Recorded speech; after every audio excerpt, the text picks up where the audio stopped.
para los alumnos y la gente que va a ir a trabajar en un servicio penitenciario, tengamos cuidado con algo muy importante, que yo lo hice y lo cometí como error.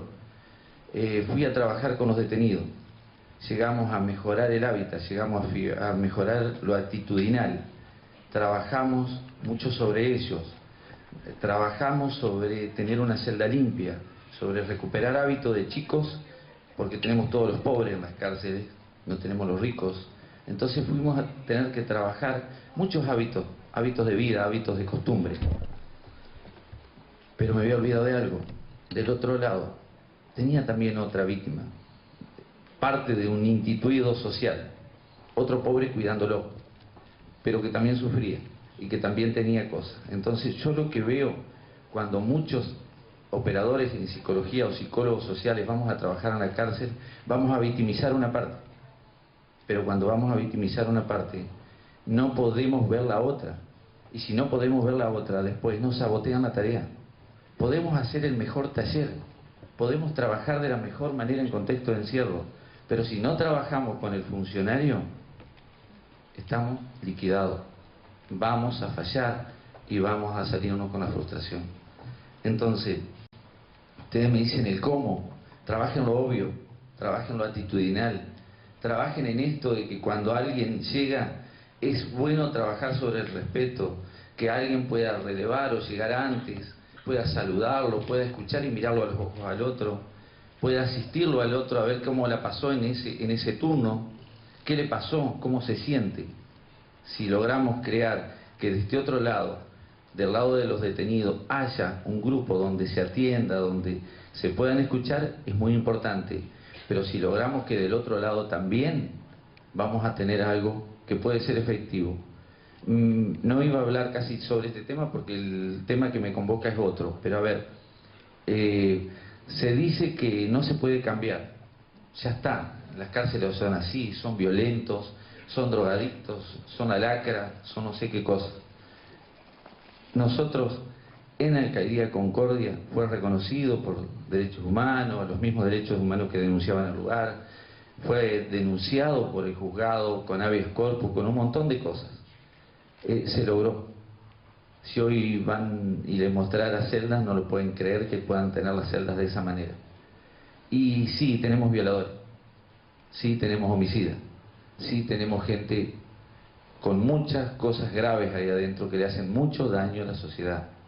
Pero eso no implica en ningún momento que un funcionario haga o torture o maltrate a otro ser humano.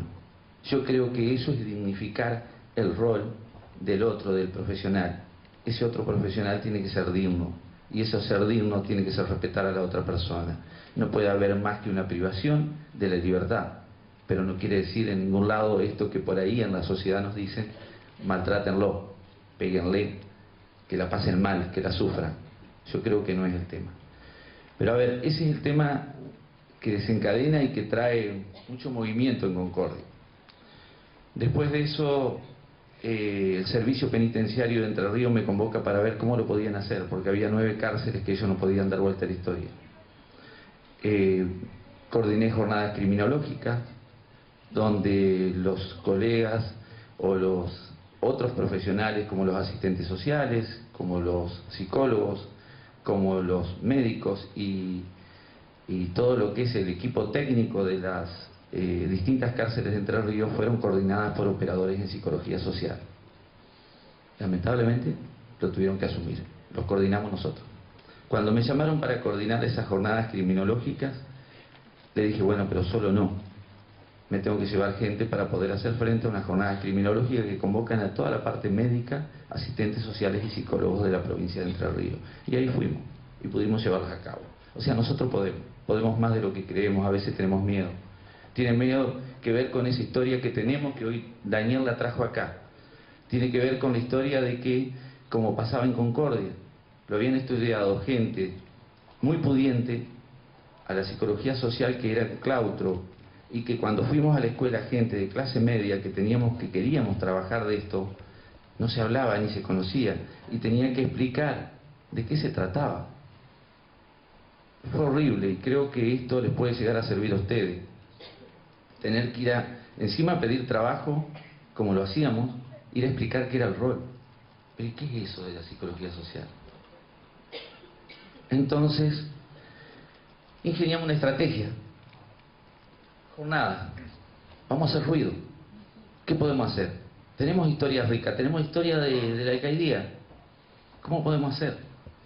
Y si la hacemos nosotros y vamos a convocar 5, porque somos del pueblo, no conoce nadie, una ciudad de 180.000 habitantes, entonces convocamos a Vicente Citolema, Alfredo Moffat, han pasado muchos autores de los nuestros que también para los alumnos, para nosotros en esa época era muy importante. Lo leíamos, yo pensaba, el libro de conversaciones yo lo ideaba, como pasa en todos los libros, de una persona más o menos que ya no existía. Y pudimos tenerlo a Vicente, y pudimos tenerlo a Alfredo, a Joaquín, a un montón, a Gladys Adams, un montón de gente que transcurrió y nos permitió hacer esas jornadas así, de esa manera. Pero también nos dimos el visto de converger en algo después de 25 años de democracia. Me fui a hablar con Derechos Humanos, le digo, usted sabe que estamos haciendo otra historia, con el jefe de policía, con el juez. Le digo, ¿podemos construir una jornada juntos? La delegación de derechos humanos con las instituciones para caminar otra historia con las instituciones. Y después de 25 años de democracia, la primera vez que se podía llegar a hacer una jornada donde nos integremos todos. Porque sí, hay una historia, pero creo que está bien, hay que juzgarla, hay que sancionarla, hay que hacer todo lo que hay que hacer, pero hay un camino que tenemos que desandar juntos. Y en eso tenemos que estar insertos nosotros, los operadores en psicología social. Por eso marcamos ese camino, que me parece importante.